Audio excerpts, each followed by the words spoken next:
Doctor గారు ఏమైందండి? ఏమైంది? నాకు పెళ్లి సంవత్సరం అయిందండి. పాప బాబా? బాబుని ఎవరు చేసుకుంటారో పాపనే చేసుకున్నా. ఇంతకీ సమస్య ఏందో చెప్పు. నా భార్య రాత్రణంగా పడుకునింది, ఇంతవరకు లేలే. శవాసనం వేసిందేమా? పొట్ట కూడా ఊగలే.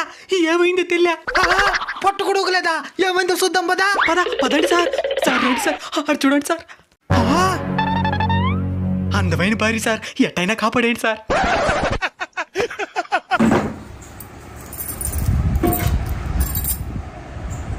మట్టి గాజులు డజన్ 20 రూపాయలే. గాజులు కాదురా, పల్స్ చెక్ చేస్తున్నాను. చచ్చిపోయినది కదరా. చచ్చిపోయిందా? అసలు ఏం జరిగిందిరా? మొన్న పనికి పోయి వచ్చి కాళ్ళు నొప్పులు అనిందే. సరే మన భార్య కదని కాళ్ళు దివినా ప్రశాంతంగానే పడుకునిందే. నిన్న రాత్రి గొంతు నొప్పి పడిందే. సరే ప్రశాంతంగా పడుకుంటుంది కదా అది ఎంతవరకు లేలే సార్. ఏమైంటుంది? ఏంది ఏమైంటుందా? సంపేశా